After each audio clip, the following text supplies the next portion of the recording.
నేను మీ ముందుకు వచ్చేసాను ఇంకా ఇన్ఫర్మేషన్ తీసుకొని ఏంటో తెలుసా, మీరు అందరూ యూజ్ చేస్తున్నారా రూమ్ ఫ్రెషనర్స్ ఇంట్లో? ఇప్పుడైతే వర్షాకాలం తెలుసు కదా మనకి, సో ఇంట్లో అంతా స్మెల్లీగా ఉంటుంది. సో రూమ్ ఫ్రెషనర్స్ ఎలాగో యూజ్ చేస్తున్నారు కదా, సో నేను ఒక టిప్ చెప్తాను. దాంతో న్యాచురల్గా నాన్ టాక్సిన్ రూమ్ ఫ్రెషనర్ చేసుకోవచ్చు మీరు ఇంట్లో. సో అదేంటంటే టిప్, మనకు ఆరెంజ్ పీల్స్ ఉంటాయి కదా, అంటే సంత్రా పిల్స్ని ఆరబెట్టేసి మీరు పైన మంచి ఆరబెట్టేసి దాన్ని డ్రై అయిపోయాక అవి తెచ్చుకొని దాంట్లో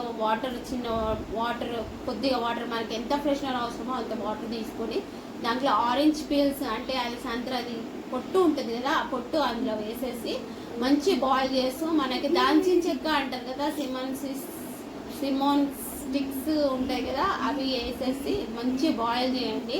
దాల్చిన చెక్క మంచి బాయిల్ అయ్యి అది మొత్తం కలర్ చేంజ్గా అయిపోవాలి, అంటే మొత్తం ఒరిజినాలిటీగా స్మెల్ వచ్చేలాగా అయిపోయి ఒక 20 to 30 minutes బాయిల్ చేయండి.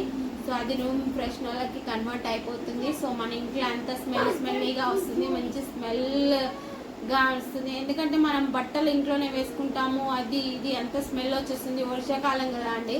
సో ఈ టిప్ చెప్తామని మేము ముందుకు వచ్చేసాను. సో ఈ టిప్ మీకు తెలిస్తే కామెంట్ చేయండి, మంచిగా వర్ది అనిపిస్తే ఒక లైక్ చేయండి అండ్ ఫాలో చేయండి. Bye guys.